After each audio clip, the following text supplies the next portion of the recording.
because it's like they don't like our own country. Like you live here, you live in America, and you're hating on the nation that you live in when there are so many other nations that you can go and you can move to. There are trains out every day. There are planes out every day. If you wanted to leave, I guarantee you they're not going to give you a hard time leaving. So why don't you just leave? Well, but this is the issue. People would rather complain about America is so bad and they've never been anywhere else in the world outside of their American privilege. They go to other places and they're like, oh, it's so great because it's so much better than America. But you are here, go there.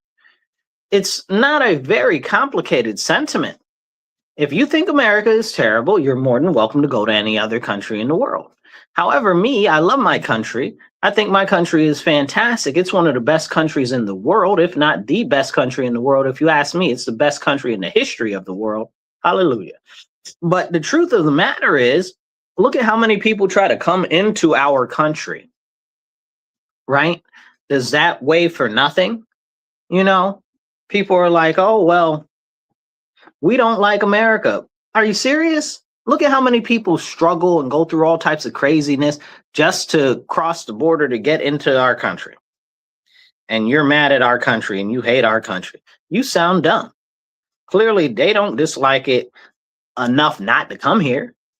Clearly, it's better than everywhere that they came from. Like, what is the nonsense in relation to that? We've got to restore pride. We've got to restore concern, and we've got to restore focus in the American people and in our nation. Where is the patriotism? You know, there are so many people that hate our country so much that live in our country that have never been anywhere else. And now they've been fed a crazy lie about socialism, that everything is going to be better under socialism because everybody's going to have equal stuff. Well, who's stupid? Nobody wants equal stuff. I don't want the same stuff my neighbor has. My neighbor doesn't even have the same taste that I have. Why would I want everything the same as them? They don't want everything the same as me. And even if we were going to get it down to brass tacks and everybody's got a nasty little bowl of oatmeal and everybody gets one bowl of oatmeal a day, somebody's going to want 2 bowls of oatmeal. And that's exactly the reason why socialism doesn't work. But can we have that conversation? Take 2 seconds, hit the like button, hit the share. It doesn't cost you anything. Drop some comments in the comments. We'll try to pop your comments as they come up and be part of the conversation if you're online. Definitely. And thank you for tuning in. You're listening to The Divide with Marcus C. Williams. We are here in your ear having the conversations you need to hear on WRFZ 106.3 Rochester Free Radio. So hit the like, hit the share. I see a lot of you watching out there. Just drop a like or even drop an American flag or another emoji. And that all helps a lot to get us out there to show more people to show. All right, let's jump into it. We have a history of being a nation that is so great. People will come from all across the world to actually come into our country. I mean, this isn't a new concept, right? It's since the founding of the United States of America, people have wanted to come here because of the great benefits and the great prosperity. People have come here from everywhere, from Europe to Africa to Australia, everywhere. Everywhere. People from every corner of the country, of the world have come to America. And this is a problem because now we've got people that hate our country that are here. Every single last person that hates the United States of America, that is inside the United States of America, should be removed from the United States of America. It's not very complicated. Okay, you hate our country, you've got to go. There is the door. No line, no waiting. Let's get you out of here. You don't like it? Let's help you get gone.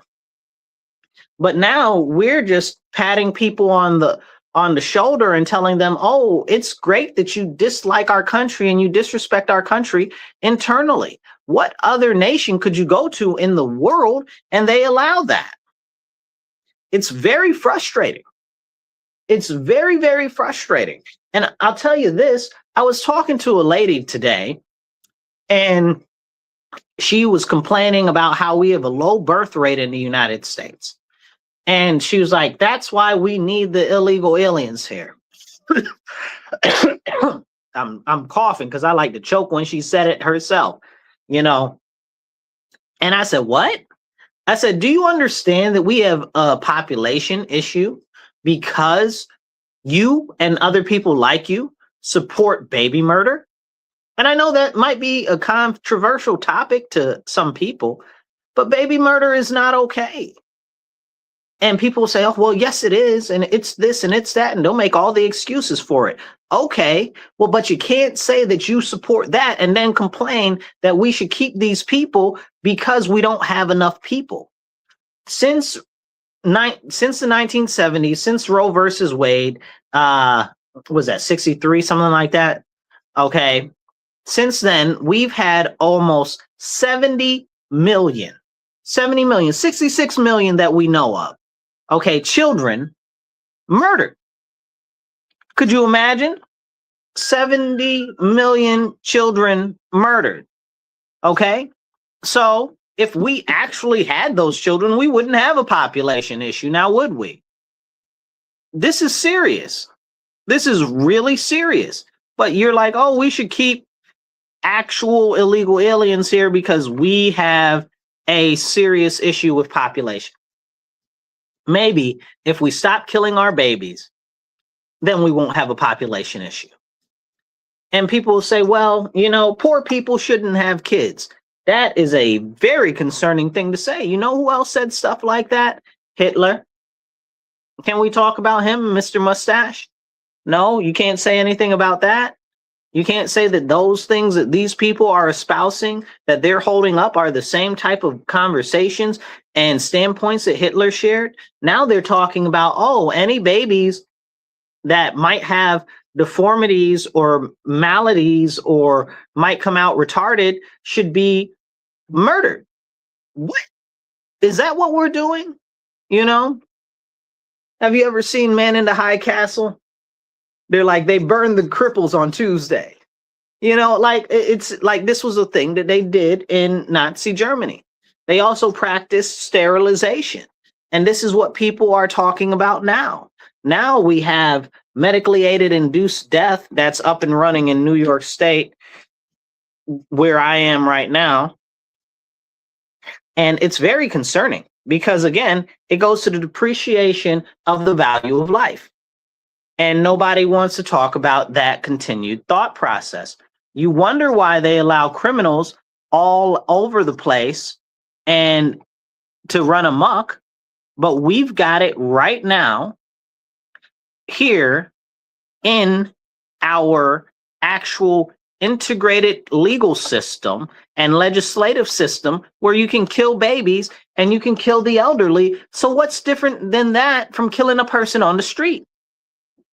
Please make it make sense.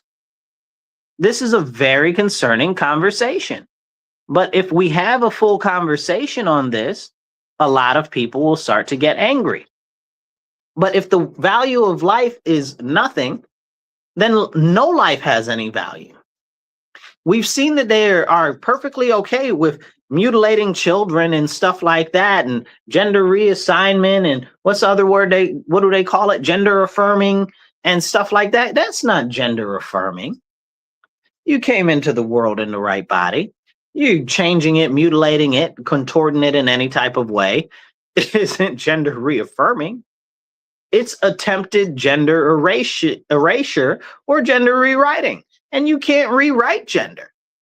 But they'll say, oh, well, there's a difference between gender and sex. No, there's not. Stop playing. There never has been. That's just some new concocted nonsense that they want to push out there so that people feel like it's good. And it's not. It's really not. I think that one of the worst things that we've ever done is diminish the concept of what life is. And here's the deal. If babies don't matter and the elderly don't matter, then nobody matters, right?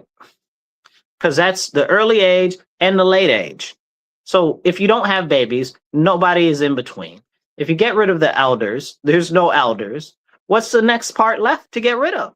The people that are in the middle, the people that are already existing. Oh, so that's why there are so many murders and stuff like that that are going on that they just essentially look the other way on. That's why there's so much violence and crime, and they just look the other way on it.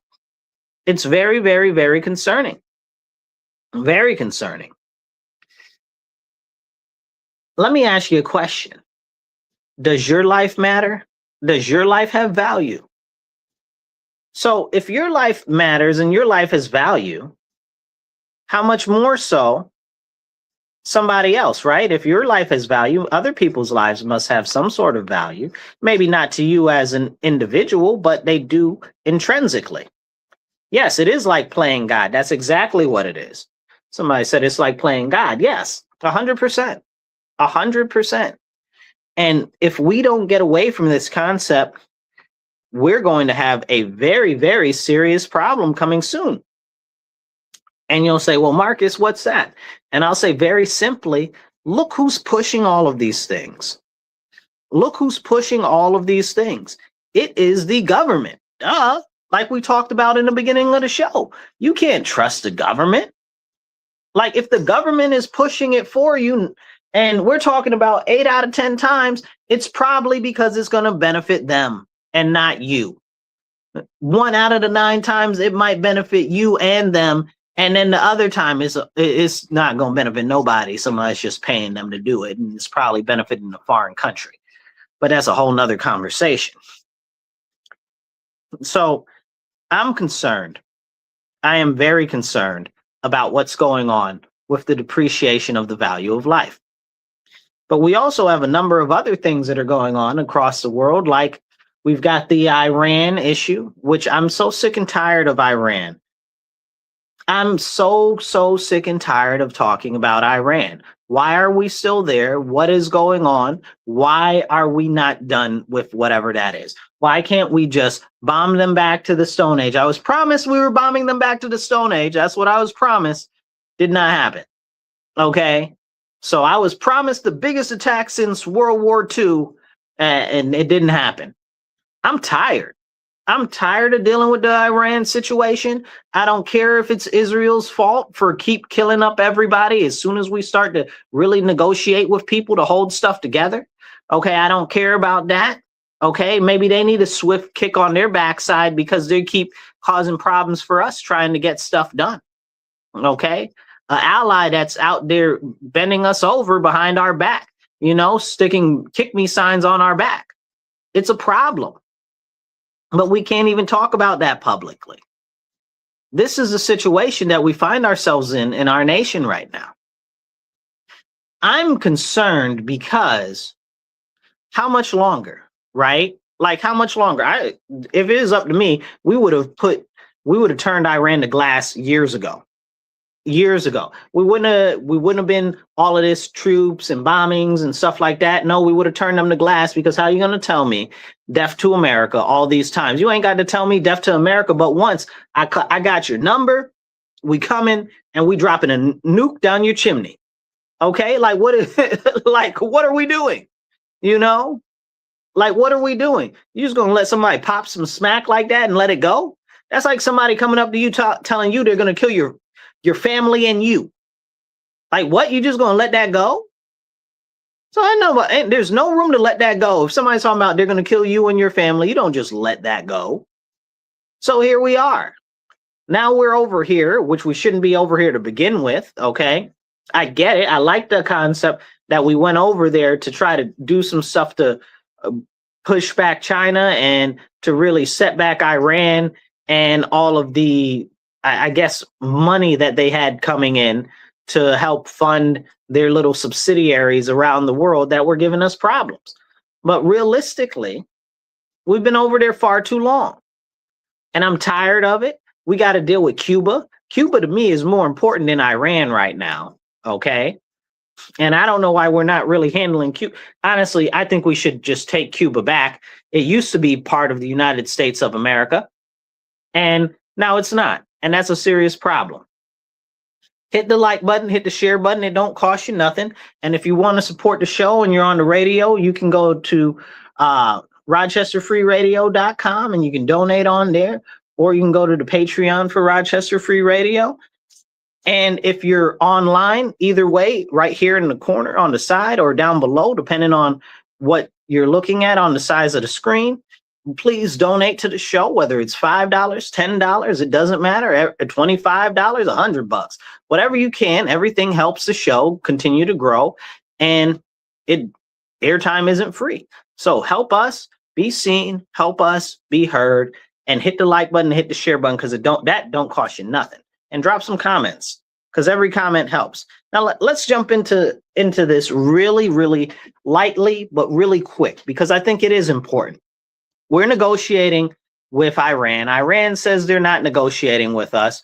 We're like, okay, yes, we are negotiating with them. The president's like, I don't know what these people are talking about. We're not negotiating with them, because there's 50 different splinter groups right now, right? And if we really bomb Iran too much, it's going to even cause a bigger problem, because there will be even more splinter groups and nobody knows who controls the weapons or anything like that. And there's no cohesive head of the snake, as one might say, because it's like I guess you would say a hydra or a basilisk or something like that, where you cut the head off and another two pop up, and it's really becoming a serious issue. And the more heads you cut off, the smaller it gets, the harder it gets to cut the heads, you know? So it's a very serious problem. And where is the end goal over there? I don't know. We're negotiating with who? They said that the guy that's supposed to be in charge, the Khomeini, the son of Khomeini or whatever, that he don't got no lips and no vocal cord. So it's real hard to talk to him. And who knows how much of that is accurate and how much of it isn't. But I guarantee that he's all jacked up real bad. That's why we haven't seen him yet. But that's not a real conversation that people want to have. And I love my country, and I support going over there and tearing up stuff to give China a hard time and to prevent China from advancing 100%. I do not support our allies blowing up everybody that we're negotiating with. I do not support us being over there for what seems like 20 years now. Jiminy crackers. How long has it been? You know, we're on what? Is it a year now? Shoot, I can't even keep track. Too long. So I'm about ready to be done with whatever's going in Iran. And I'm sure that if it's me, that it's a ton of other people that are completely fed up with this. And I'm very upset, honestly, because we've got so much in the homeland that we have to take care of, that we've got all of these military people over there, and it's costing us millions of dollars every single day. And where is the benefit? At some point, I need a benefit. Now, speaking of benefits, I'd like to talk about what's going on in Gaza, because there is some benefit. How about that? So in Gaza right now, the president is negotiating with Hamas, and they're working on disarmament. So I think that that's actually, honestly, phenomenal. Phenomenal. They're talking about they're going to disarm, and that's going to be a good thing. But it's hit a bit of a roadblock right now, because while they've accepted terms, it seems like Israel is not accepting the terms. And that's a problem. And Israel is saying that it wants to withdraw. And that's a very serious issue. So if Israel withdraws from the conversation and the talks before everything is settled, then what does that mean? They continue to get to blow up people and do whatever they want? It's concerning. It's concerning. And also Israel, by the way, they said last week, they're going to blow them up anyway. And that's concerning. Like, are you serious? Nobody wants to disarm first. Israel's supposed to pull out of there, and Gaza is supposed to be their own free zone, and Hamas is going to disarm, and all of this and all of that. But The question is who's going to do what? So we'll see if there's going to be a reinvigoration of conflict in Gaza sometime soon. But the United States is doing everything it can to put that baby to bed. Okay. Which is interesting because you see all of these so-called pro-Palestinian people out here acting all crazy. Really, they're all domestic terrorists. Okay, they're anti-American and anti-Christian. They don't give a flying monkey's uncle about Palestine. Or they be cheering the United States on, as we have continued from the beginning of this whole thing, to try to work out a peaceful resolution to it. But no, they don't want that because, the US and Israel are in bed together or whatever the case is. Come on, stop. Come off it. Come off it. If that's the case, then you're saying that you hate America too. And no matter what America does, nothing is going to be good enough for you. You're going to just hate America anyway. And that's not acceptable. That's not acceptable at all. A couple of other interesting things is the Chinese visas have been cut for Chinese students in the US. And that's something that I'm very happy about. Oh my goodness. They said they cut them by like 75%. I don't know if that's true, and we'll see what the final numbers are. But it seems like they've revoked almost 180,000 visas already, and they're stopping more from coming in. I said that's a beautiful, beautiful thing. Because if you know me, one of the things that I'm very much so strong on is stop letting people into this country. Like, what are we doing? Why do we need the Chinese here? What are they doing to benefit us?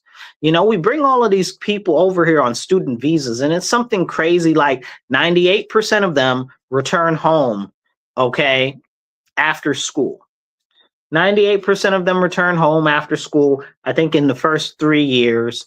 And then it's like 85% of them are gone within the first 10. That's the numbers that are left, right? So it's diminishing numbers, right? So if almost all of the students leave that are here, what were they ever here for? And of course, there's ones that are overstaying their visas. I want them to go after everybody here on an overstay visa. If you're on an overstay visa, you really got to go, because that tells me that you knew how to do it right and you just didn't care, and you completely disrespected us as a nation. So that tells me that you are the biggest threat to our country and you should never be here again. And that's very serious. Hit the like button, hit the share button. It don't cost you nothing. Drop some comments so we can pop them up on the screen. And let's jump back into it.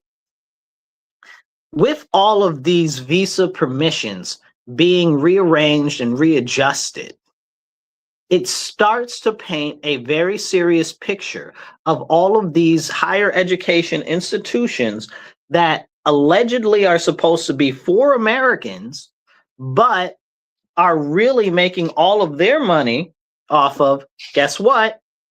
Illegal aliens and people on foreign visas. It depends on what state you're in, right? So each one is a little bit different. So in New York State, I'll give you the best example I can, is my state right here. I love my state, right? But these people crazy. So we've got a very prestigious university where I live called the University of Rochester.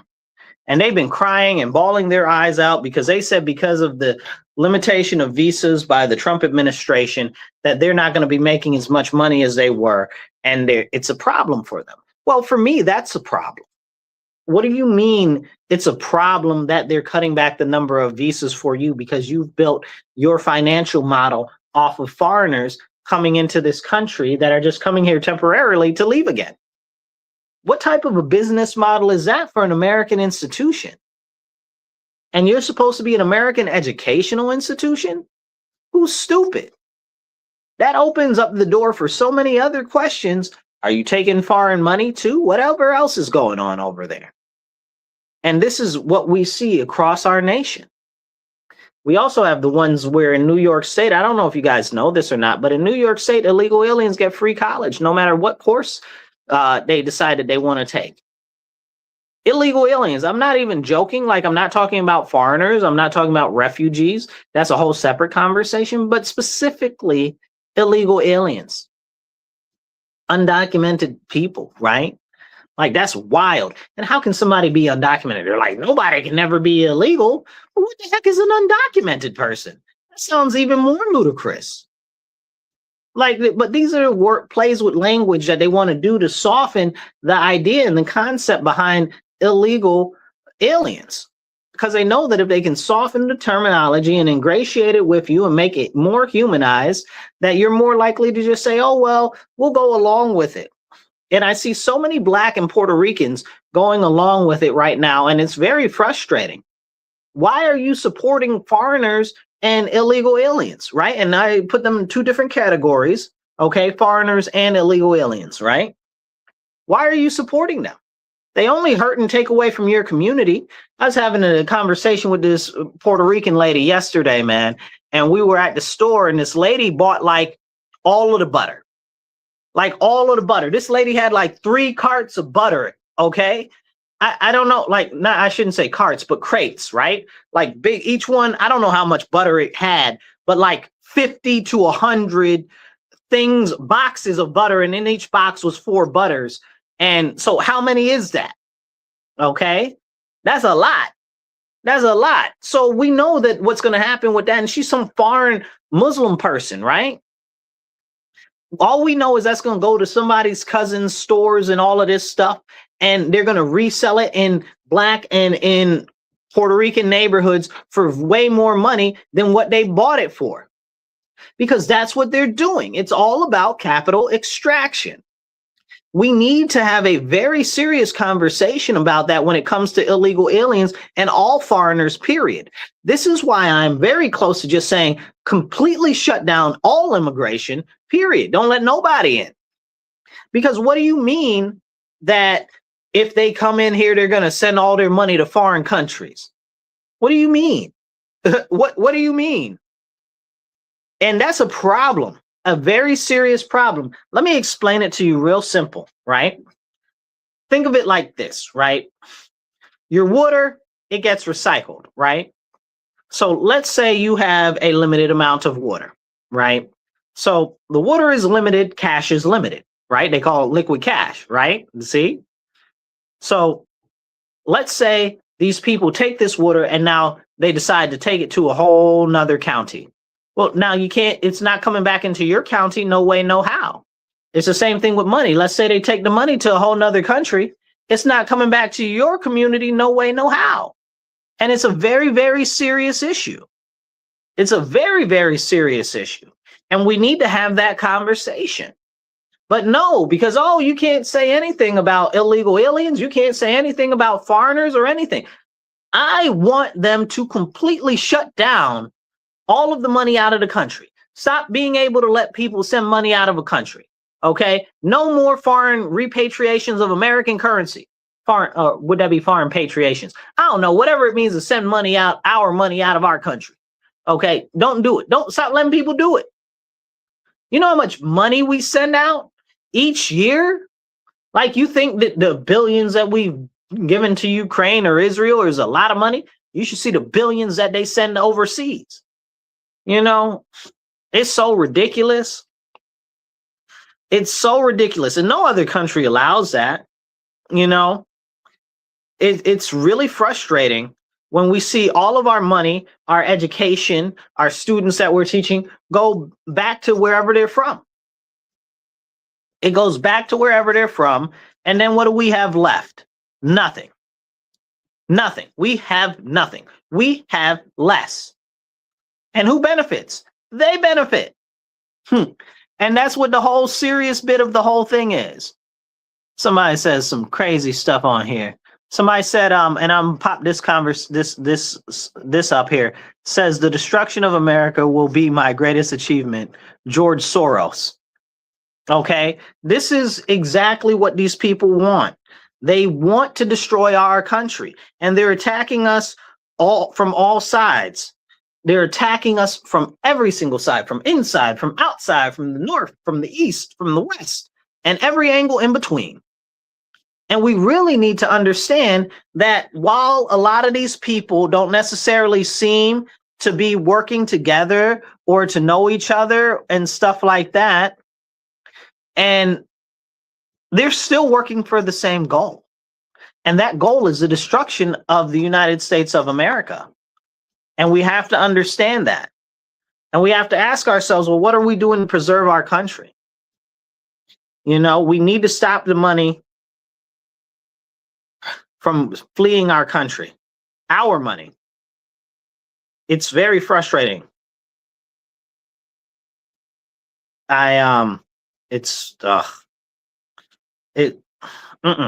it's frustrating, and it makes me want to say a whole bunch of stuff that you really shouldn't say on the radio or the internet, but it's upsetting. It's really, really, really upsetting. And I'm not going to stand for it. I really don't think that anybody else should stand for it either. We need our money in our country. We need any of the students that we're teaching and stuff. How do we teach all of these students and they go back to their other country and their homelands and stuff like that? And then they build up that while we're what? Left with nothing. We get nothing. You know, we get a couple of bucks in tuition and really they steal all our research and all of that. It's really, really, really, really upsetting. It's really upsetting. This is why other countries don't let you send a lot of their money out of the country. Why are we the only one that are allowing people to send money out of the country? Like, that's dumb. It's the president actually tried to stop that. And he tried to make it, I believe, and don't quote me on this.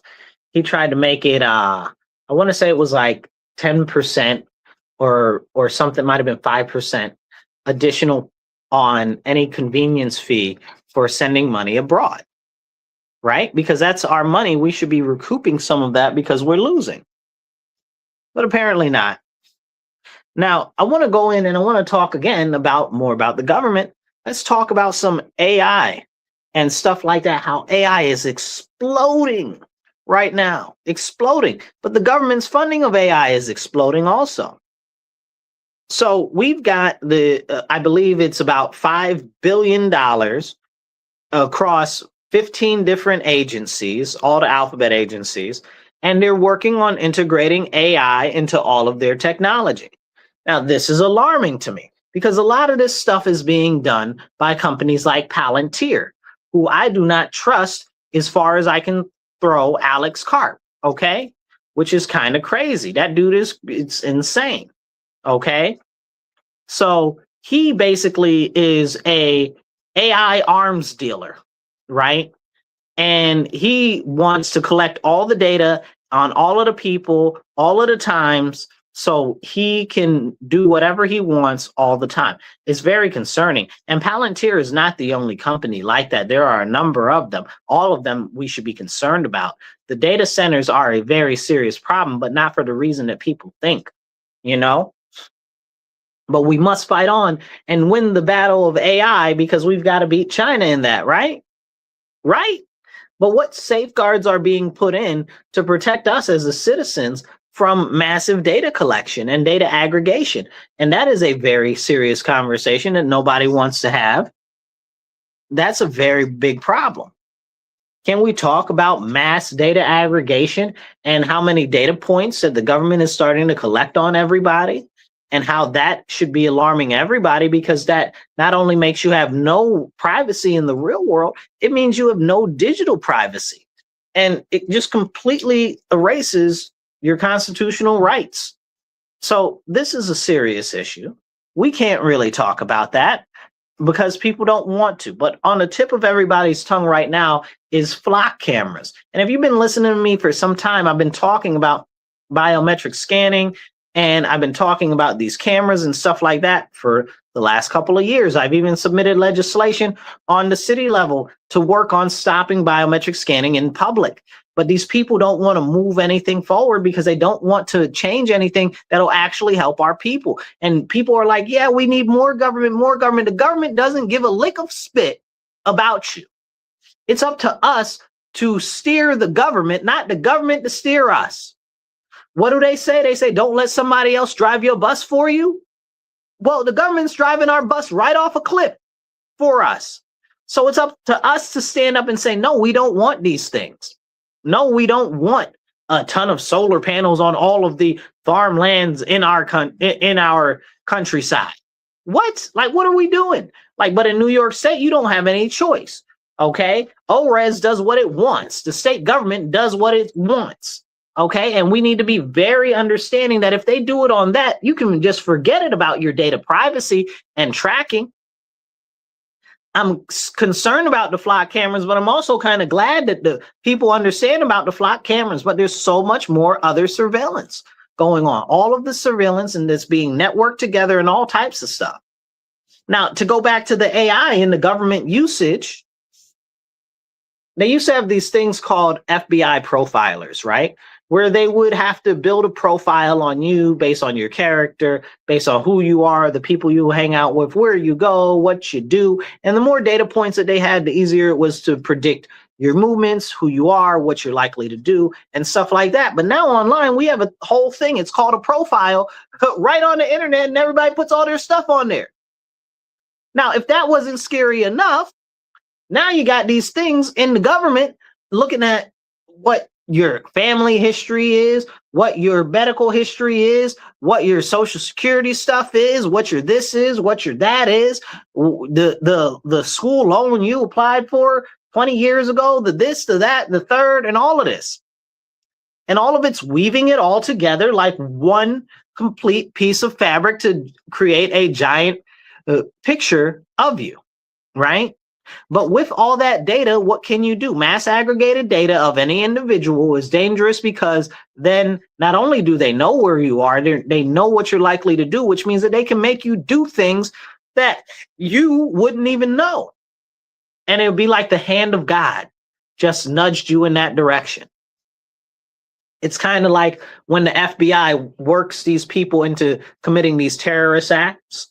Like they try to sell them weapons or bombs and stuff like that. And then they were like, we're caught a terrorist, but you made the terrorist. You've been working to talk them for months or years into trying to commit some sort of a grievous thing, implanting thoughts and kinds of information into their heads to try to get them to maneuver in a certain way. So if they do that to them now, and we know that that's something that commonly happens, how much more when they have more data on you, when there's more things are controlled by computers where they can more easily drop pieces of breadcrumbs for you. But, you know, it's too much like having a serious conversation. And I appreciate being able to have these real conversations with you because not a lot of people want to actually talk about them. I'm very happy that they caught a number of baby mills that are in the United States, some that are in Texas. I heard there was one in New Jersey. I didn't get a chance to look into that before the show, but I heard there was one in New Jersey that they just busted with like 100 Turkish people that had come over here to give babies, to give birth. Craziness. But this is, again, why we need to focus on the homeland. You know, this is all being done and being pushed through the concept that, oh, birthright citizenship is something that is for everybody. It's not. It was for the babies of slaves and for slaves, and it got warped and it got contorted because it's beneficial to foreign nations. And this is the problem. Foreign nations are all up and in our government. Then we've got these crazy people, again, like I was talking in the beginning of the show, about all of the emotionalism in the United States of America. And how everything now is based off of emotion. And all of these emotional, they used to call them bleeding hearts. I don't know what we call them today. Leftist liberals. I don't know what we call them today, but these bleeding hearts, okay? And they're like, oh, everybody deserves to be in America. No borders, no this, no that. No, they don't. No, they don't. We have to have strong borders. We have to have strong immigration policies because there's no other way to protect the homeland. Who else is looking out for America if not America? Nobody. You think that France gives a flying monkey's uncle about America? No.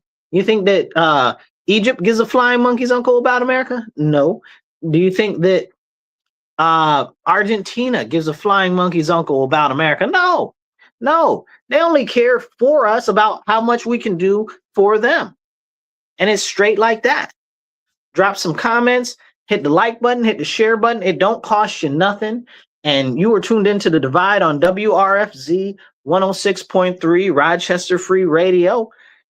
Tell your friends, tell your family, tell everybody to tune into The Divide, 2:30 to 4 p.m. every Monday. So also, if you guys want to help out the show real quick, look on either side right there or down below. You can see how to donate to the show. We've got Cash App, Venmo, PayPal.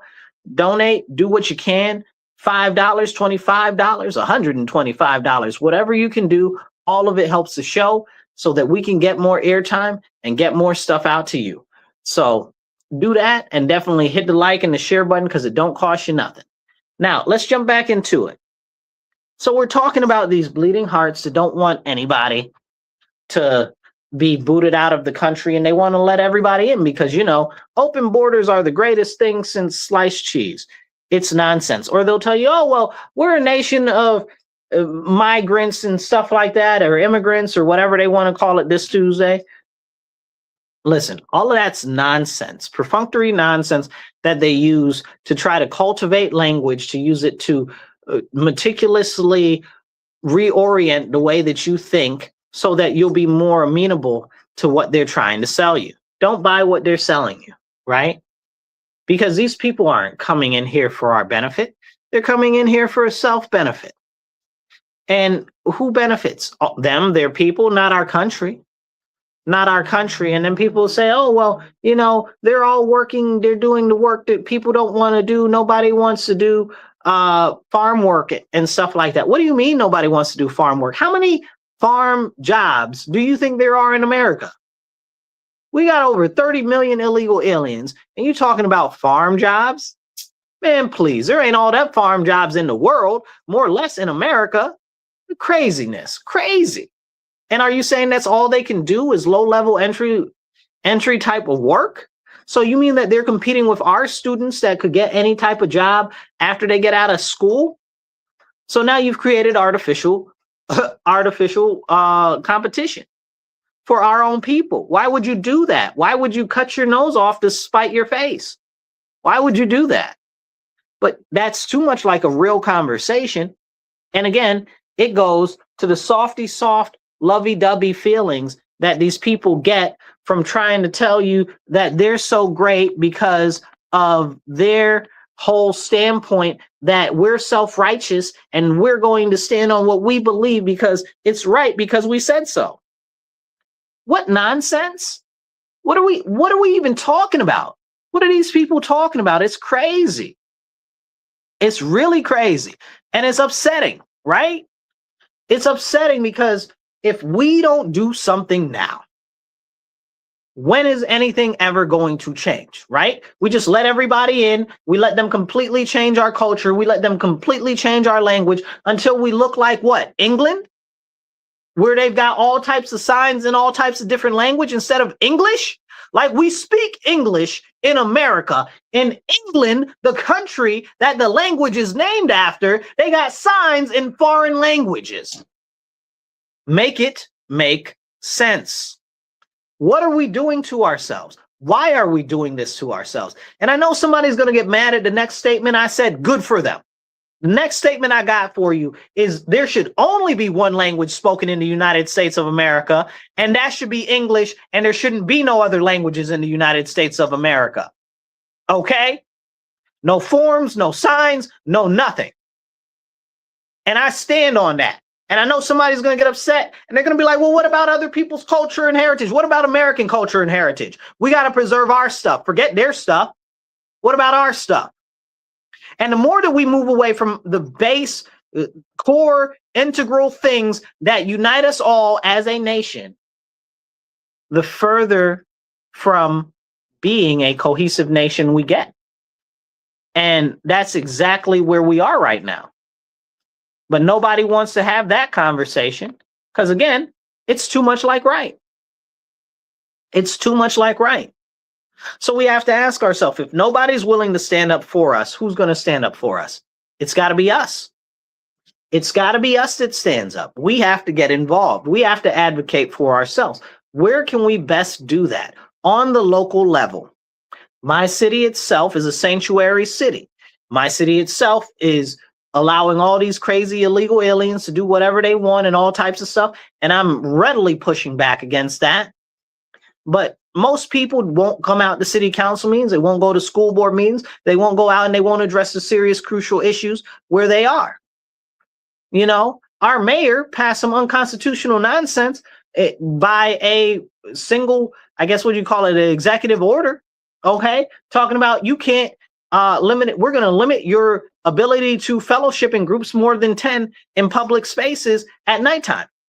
What unconstitutional nonsense is that? And is anybody out here that's screaming no kings, no kings? Is anybody out here screaming no kings about that? No. It's only about Trump. It's only about Christ. They don't want Christ. No kings is completely about no Jesus. That's what these people want. That's the one thing that unites all of them. All of them are anti-Christian. That's what it is. They're anti-Christian, they're anti-American, and they hate you and they hate me. And we need to be pushing back against these people because they're nothing more than a vile, evil contingent that is doing whatever it can to push back against us and preserving our nation. Why? Because it makes them feel good, or because they feel bad about themselves. So now they have to help by destroying our nation. It's ludicrous. It's ludicrous.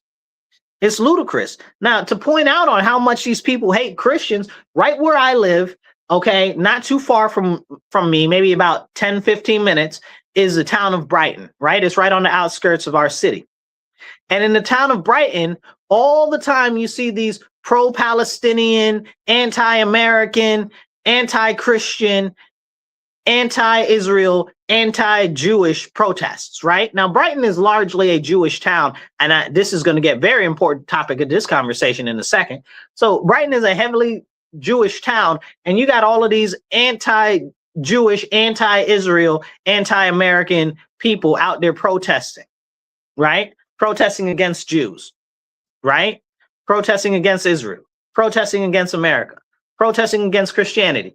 And nobody does anything about that. They even, during Ramadan, had a whole little setup for Ramadan and a celebration for Ramadan in Brighton. Now, remember, this is a Jewish town. Now, I need you to hear me, follow me on this story, okay? So now this is a Jewish town. So they even had an event for Ramadan. They also have all of the pride flags, all about everything is pride. They changed the logo for the city for pride and stuff like that. More anti-Christian nonsense, anti-Christ garbage. But the point is that they allow the Muslims to have their little celebrations publicly there. They allow the alphabet people to have their little public celebrations there. They allow the Jews to have their little public celebrations and their menorah lighting over there in 12 corners. But for the last 3 years, a guy has been trying to get them to put a nativity scene there that's going to be a privately funded nativity scene, and they won't let him do it. Okay? They won't see him. They won't return his calls. They won't return his emails. They do not want this to happen. And you have to ask yourself why. Why? Because they're all the enemies of Christ. Full stop. They are the enemies of Christ. They are the enemies of tradition, and they are the enemies of the United States of America. Full stop. Full stop. Okay? And we need to have that conversation because it's so upsetting that this is happening right here in our city, right? Like, well, the town next to our city, but still our city. It's crazy. And who's speaking up and who's saying anything? You know how I found out about that? I found out about that from a Christian site that tracks anti-Christian stuff that happens in our country. I didn't even hear it on the local news. How did that not get on the local news? What happened? I still haven't heard it on the local news. I found out, like, what's today? Monday? I found out Saturday at like 11 p.m. at night. You understand what I'm saying? So I still haven't heard it on the news. Why haven't I heard it on the news here locally? It's a federally filed lawsuit. Why haven't I heard anything about it? What's going on? You understand? So these are the serious conversations. These people hate Christians. They hate America. They hate our way of life. And they're going to do anything that they can to upend it, to change it over, and to warp it and contort it into whatever they want to that is against Christ. And that's it. That's exactly it. It's frustrating and it's very upsetting, right? Because more Christians need to stand. And this goes back to a weak society right now that we were talking about in the beginning of the show. We have created weak Christianity. We have let the devil inside the church and fund and found weak Christianity within the body of Christ. We have let it lull our nation to sleep, lull Christians to sleep while the enemy takes over our country. What are we doing? What are we doing? Why are our people not standing up? You understand what I'm saying? We've got one chance to really make a difference, to really do something, and that's right now. There is not going to be a later. There's not going to be a time in the future where we can do something and make a difference then. Now is the time for us to stand up, to preserve our nation, to preserve Christianity, to preserve our traditions. And I was talking yesterday to a guy, and he's not Christian at all. And we were talking, and he was like, yeah, man, that's messed up what's going on in Brighton. And I said, you know, the most important thing for us to remember is that even if you're not Christian, we need to make sure that we understand the benefit of Christianity in our nation. Because if we don't, then, and it goes away, then we lose the ability and all of the benefit that Christianity has brought to the United States of America for ages. But that would be too much like right and too much like a real conversation. And far too few people want to have that real conversation. Why is Christianity so important to America? Because we are blessed by the Lord our Father, the Holy Spirit, and Jesus Christ, because we have always been very close in ties to that. But now we can't have that conversation, because if you say that, you're anti this, you're anti that. You can be anti everything else, but you can't be anti-Christian. So when I posted about that online, about them denying the nativity scene and stuff like that, people were saying all types of crazy, rude conversations and stuff like that. Oh, cry more. Oh, Christians are the bad ones. Oh, world's smallest violin. Oh, this, oh, that, and some really serious stuff that I can't repeat on the online or on the radio. So it's ridiculous.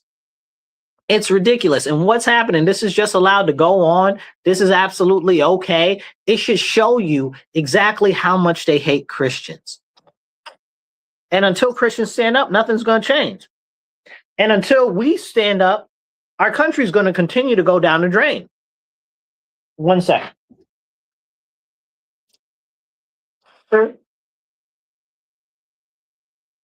Excuse me, it's dusty in here. Drink water, stay hydrated, you guys.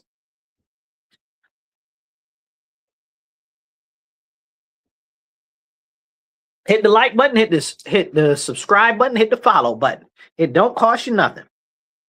Let's jump into some other stuff really quickly. Okay. Here where I live, I love where I live.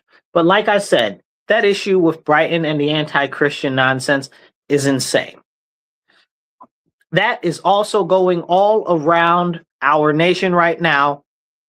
All of these magical church fires, all of these church break-ins, all of these stealings of the statue of Mary, right? Like, I'm a Protestant. I'm not, I guess I'm a Protestant. I don't even know. Honestly, I lean more towards orthodoxy because the Catholic Church has become corrupted with this new pope and the previous pope before that. Honestly, since Vatican II, the Catholic Church has been jacked up, probably a little bit before that, but that's when it really started to take root in modernism, and it caused the destruction and calamity that we are facing right now. But it's not just the Catholic Church, it's also the rest of the body of Christ in the Protestant Church as well.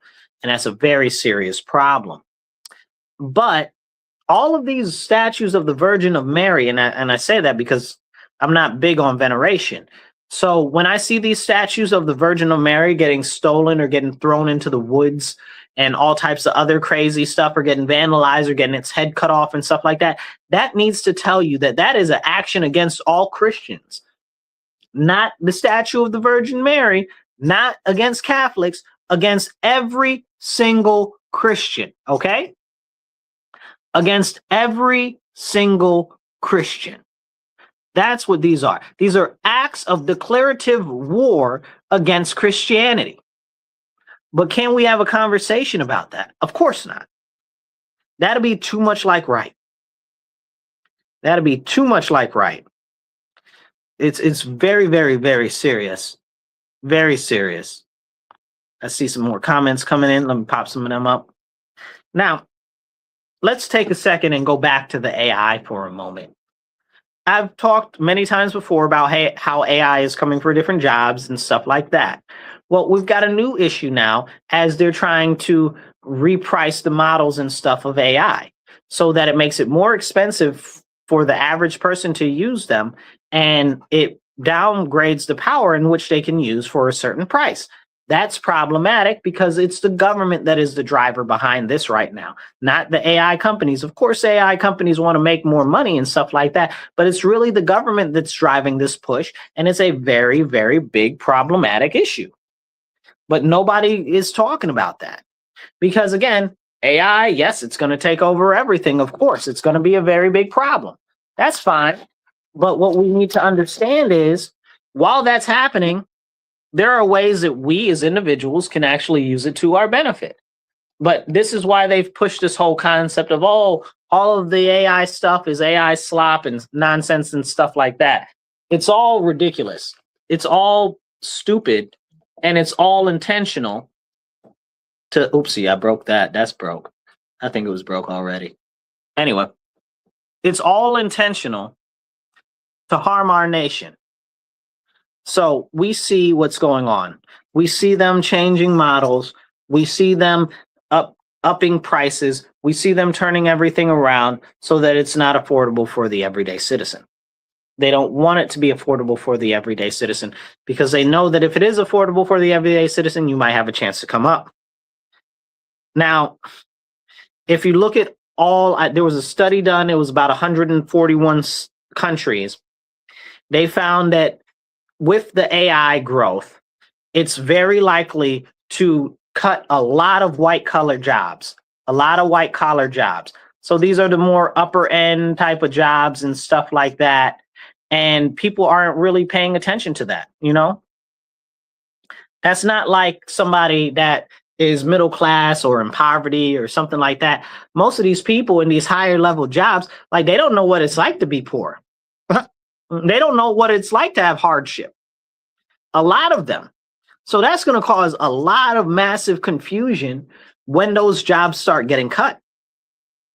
It's really concerning because at the same time, while those are going to start getting cut, which we've seen Google cut like 15,000 jobs, something crazy like that so far. We've got all these, Anthropic is cutting jobs and stuff like that. Amazon's cutting jobs because the AI is becoming more and more efficient. It's a very, very serious situation. It's a very, very serious situation. And people aren't paying attention to it. Customer service jobs, the AI, have you heard the AI? The voice AI? Man, it works really good. Pick up a phone call, have a whole conversation with you real good, and it'll only get better. In another year, voice AI will be so good that it could probably do pretty much any call center job as good as most people. And let's be honest, most of us don't like calling into a call center to begin with because it's terrible customer service. So if the customer service is already terrible, which I'm going to give a shout out to LG because they have had the best customer service I've ever experienced in life. I don't know, drop some comments about your great customer service calling into a customer service station from different places below. So drop that in there. But yeah, but a lot of these places have terrible customer service. So how much more better or worse could AI be at doing one of those jobs? Like, it's not going to be.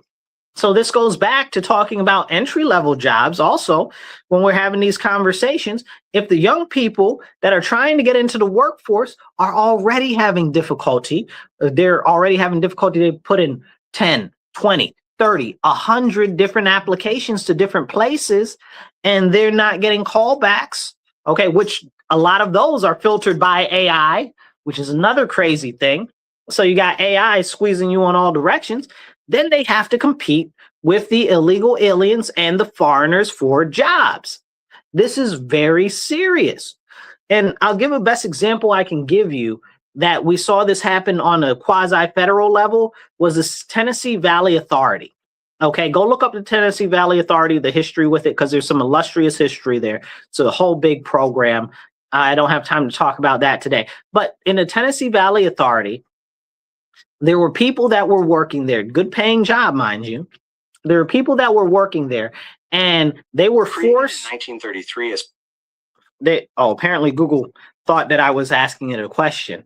Okay, it says, created in 1933, the Tennessee Valley Authority was built to provide flood control, electricity, economic development across the region.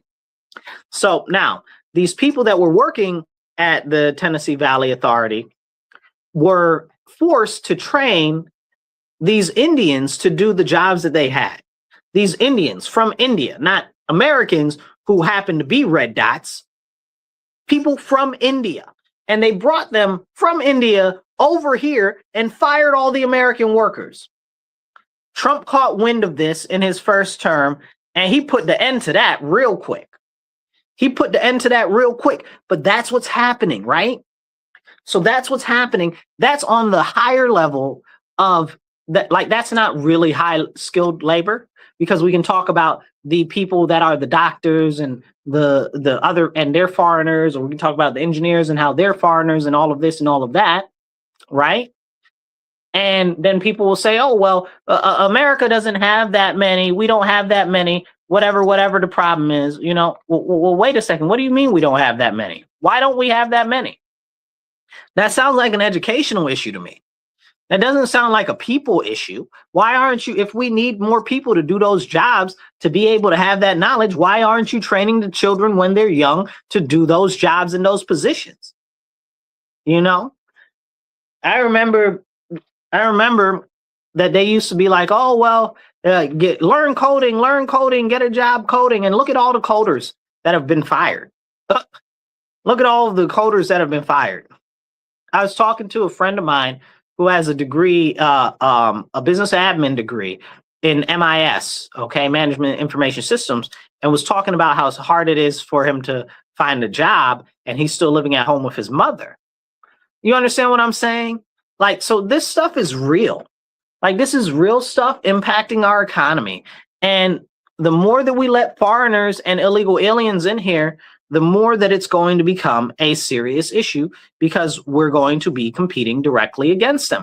And some people, I made a similar statement like the week before last, and then a whole bunch of Haitians jumped into my comments and had all the rudest, nastiest stuff to talk about. And I'm like, dude, I didn't even think of you in the top 5 people when I talk about foreigners. Like, I don't know that you exist. Like, I know they exist, you know what I'm saying? But I don't think about them when I say foreigners. Like, why are you in my comments? Like, they just reassured me that ending TPS and sending them all back is exactly what needs to be done. And what they really showed me after all that nonsense is that not only that, but also they need to not let anybody else in from Haiti. Because the way these people came in my comments was ridiculous and unacceptable. You know, like, if you're definitely not making the case for why we should keep you here, you made the whole case for why we should get rid of you. And it's very concerning, because it just shows you how much these people think that they're better than you, and the reason why they send all of the money that they get out of the country, and it impoverishes our nation. And this is a cyclical impact of immigration and illegal aliens, both at the same time, and we have to be able to understand that. And we need to be able to talk about these conversations openly, because if we don't do it now, then what's going to happen later? Before we get out of here, I want to talk about one more thing, but hit the like button, hit the share button. It don't cost you nothing. Drop some comments, even if it's just a thumbs up or an American flag. Everyone helps a lot. And definitely share this out with more people. And if you want to support the show, either over here or down below. So I want to jump into the fact that CBP and ICE are now hiring 11 different companies to do a whole bunch of surveillance to the tune of $513 million. Now, that's not a lot, but it is concerning because it's in relation to surveillance equipment. I'm not big on surveillance. I support the police, I have friends that are police officers, sheriffs, stuff like that. But I don't like government expansion of surveillance. It's very concerning because they don't lock up criminals. So who's the surveillance for? It's clearly for you and for me. You understand what I'm saying? Because if they're not locking up criminals, must be for you and for me. So thank you guys for tuning in. I appreciate you. Be with us next week. Follow my page online. You'll find me the Marcus C. Williams. Follow me on YouTube, the Marcus C. Williams channel. You'll find me. And you guys be blessed, be well, and remember, stand up, speak up, and don't shut up. Take action. I love you all. So, last thing for you guys online. We got to get more people to understand what's going on. The attack against our country is coming from inside already. And we see it. We see it clearly. I saw online earlier, I saw Trump do a post talking about, they caught 16,000 people were arrested by marshals in DC, right? I don't live in DC. Well, how is that helping me? You know, Trump, how are the 16,000 people that you arrested in DC helping me? I don't live there. How about you arrest 1,600 people from here? You know what I'm saying? How about you arrest some of these clowns that we got on city council or the school board that are stealing all the money from the children? Like, what about that? Like, what is going on really? Like, it's frustrating because then Trump said something about the safety and security of our elections. Arrest somebody then, bro. Arrest somebody. And people are like, oh, well, just give it time. Trust the plan. Trust the plan. I don't got no trust in no plan or no part of the government. Never. I don't got no trust. I got a little bit of hope. Okay. I got a little bit of hope in this government. I really do. I got a little bit of hope. I don't like it. And to be honest and shame the devil, under this administration, I am following more different departments of government than I have ever followed in my life or than I thought that I ever would. So that's kind of crazy also itself. So I got a little bit of hope, but I don't got no trust in it or faith, because don't put your faith in man, put your faith in God, right? But the fact of the matter is when I look at it on its face, we've got the president up here talking about, the elections, arrest somebody, bro. Arrest somebody, anybody. And people are like, well, the arrests are coming. I don't want them to come. I want them to happen now. Like, what are we waiting for? What are we waiting for? What are we even doing?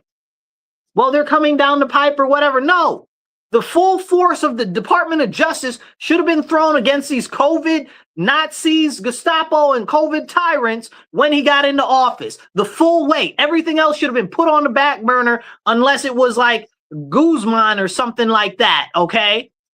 Like, they should have put the full weight of the DOJ against these COVID tyrants. They should have put the full weight of the DOJ against these people that did this fugazi nonsense with the elections. Only two things they needed to focus on when they got in. The day that they got in, after they started to replace people at the DOJ, they needed to focus on these COVID tyrants and the freaking issues with our election systems with the people running scams on that. It's not complicated. The FBI, the DOJ, throw them all at it. Then we got the NSA, which what even does the NSA do, okay? They listen to our phone calls, track our movements, everything all the time, and we can't get none of these people. Oh, well, it's the deep state inside these agencies. So haul them off to a prison somewhere. Arrest some people, bro. Make some stuff happen. Make it happen. Okay? You the captain, make it happen, captain. Like, come on now. Like, I feel like the administration plays in my face. Like, I like this administration better than a lot of the other ones. Probably the best one in my whole lifetime, to be honest. But the bar is very low because, again, United States government.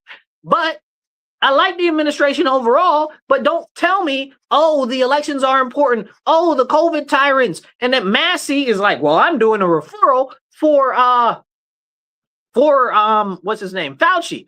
Fauci, what about BRICS? What about the rest of them? Okay. Fauci? Yeah, Fauci, definitely Fauci. Where's Cuomo? Okay. Where's Kathy Hochul? Okay, where are all these other people, these COVID tyrants? Where's Gretchen Whitmire? Right? Like, these people need to be in prison hardcore. We're doing a referral because of contempt of court because of Biden's what do you call them? Biden's pardons. Frick his pardons. You preemptively pardoning somebody, bro? Like, is that a thing now? So I can just be like, yo, preemptively pardon me for crimes that I may or may not be accused of in the future. That's wild. That's wild. And people want to say, well, it's a pardon, of a presidential pardon. Then I want all of these people taken to court on the state level. If we can't get them in federal court, we got to be able to take them to court in different states. The DOJ can definitely do that. Like, y'all not being creative enough. If the Democrats was in there and they was like, we gonna go after these people, they was gonna go after us. Okay? Like, what are you talking about? It's frustrating, right? Like, it's really, really frustrating. And I feel like these people play in our face and they're like, oh, this is an issue, that is an issue, but this isn't as big of an issue as you think that it is. Don't play in my face, bro. Nobody's going to jail, nothing. Then people will say, oh, well, what about Epstein this and Epstein that? Now, let me tell you guys something about Epstein. But before I do, hit the like button, hit the subscribe button, hit follow, share this to some groups, some friends, some family, all of this, because this is an important conversations we need to have. Let's talk about Epstein real quick. You know how everybody said, oh, well, Epstein is a bunch of pedophiles and stuff like that? Let me tell you something real about Epstein, okay? And I don't think that people are going to like it. We didn't find any information or see any information from any of that stuff that says that there was anything to do with underage children. But we did find a lot of sex work stuff. Okay, young girls, yes, absolutely. Okay, but pedo stuff? No. Maybe we would consider the age of consent higher in certain places, but up until a couple of years ago, France didn't even have an age of consent at all. You know, then they wanted to put it to 13. In most states, in a lot of the states in the United States, it's still 16. So we have to have a serious conversation about that. And I bring this up because people want to, it's intentional recrafting of crimes, right? To misdirect you. We know that he was a bad man. We know that he was doing sex work and stuff like that, had people doing sex work and stuff like that. But the most important thing that we know is he is a financial criminal. Epstein is a financial criminal. That's what he went to jail for, y'all. That's what he went to jail for. Not pimping prostitutes. He went to jail for financial crimes.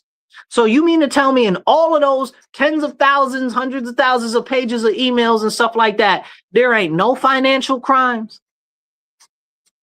There ain't no financial crimes. None. They don't got no financial crimes out of all of that. So when people are like, oh, well, the Epstein files, this, that, and the third, I need you to understand that this is a man that has been the bag man for all of this money for years, that this is the man that ended up going to jail over those type of transactions with monies. It was always about money with Epstein.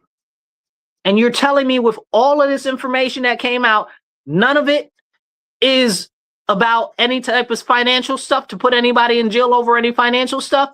The devil is a liar. The devil is a liar.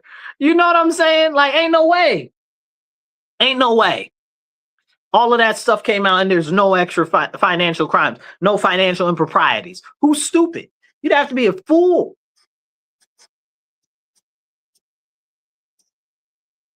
You'd have to be a fool to believe that, you know, and that's a very serious conversation.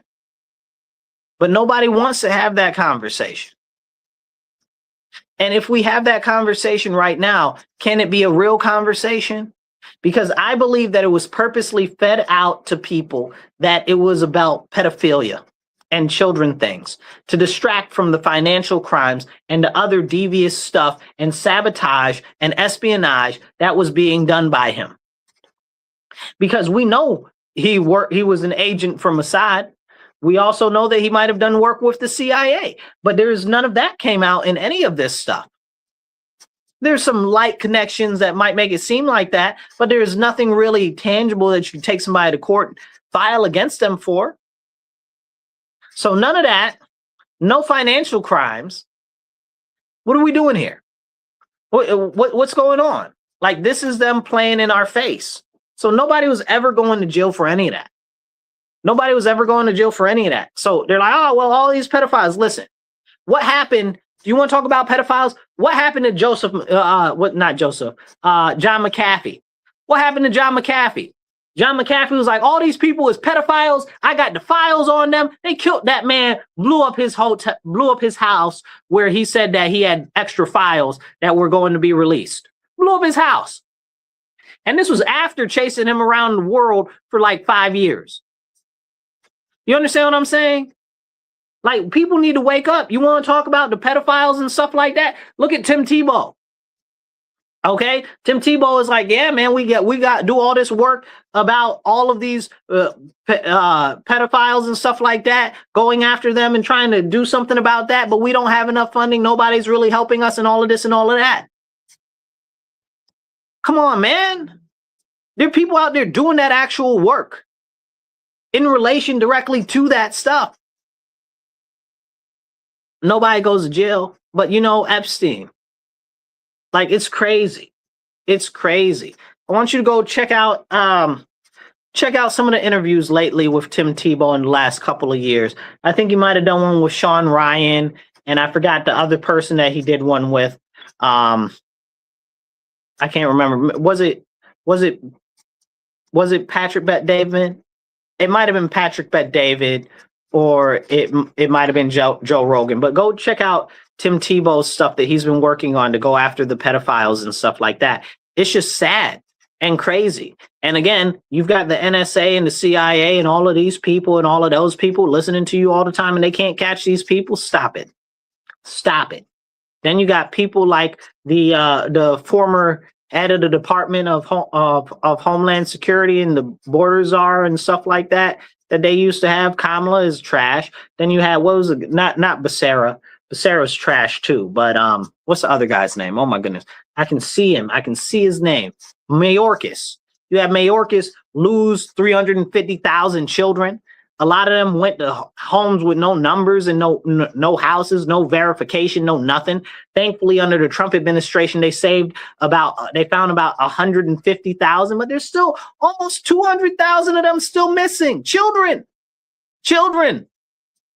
You know, they've been busting up all types of human trafficking rings where I live, and child trafficking where I live. There are so many kids that go missing, children that go missing here where I live. It's beyond insane. And I'm guaranteeing you that most of them children are getting sold for organs or for blood or for slavery. And I can probably bet that a lot of them get sent out the country. A lot of them get sent out the country. I know that's what's happening with the girls in D.C. that are getting kidnapped. All the black girls in D.C. that have gotten kidnapped over the years. Go look that up if you want to see something horrifying. Just the sheer number and volume of black girls that have disappeared in D.C. over the years. They did some serious work on that a couple years ago. Go look that up. It's insane. So, but we talk about these things and we try to chalk it up for talking points. And nobody wants to talk about the real stuff that's going on in our country. But we still let all of these foreigners and all of these illegals in here. A lot of them are sexual predators. We got a whole bunch of them that practice a religion that believes that it's okay for you to engage in intercourse with small children that are prepubescent. Like, what are we talking about? Like, what are we really actually doing? We got people in Chicago marching, Muslims marching, all types of craziness going on in Chicago. We got it going on in Michigan, all types of craziness. These people trying to take over our country. They don't do none of that in any Muslim countries. Why don't they do it over there? Because it's illegal over there. How are they letting them do it here? They're trying to destroy our nation. They're trying to destroy our country. People better wake up. That's what I got for you. Hit the like button, hit the share button. It don't cost you nothing. Make sure you tune in next week to The Divide, 2:30 to 4 p.m. Also, make sure that you're subscribed and hit the little notifications icons or favorites, because I do drop other videos during the week and stuff like that. I'll catch you guys later. Remember, be blessed, be well, stand up, speak up, and don't shut up. Take action. I'll catch y'all later.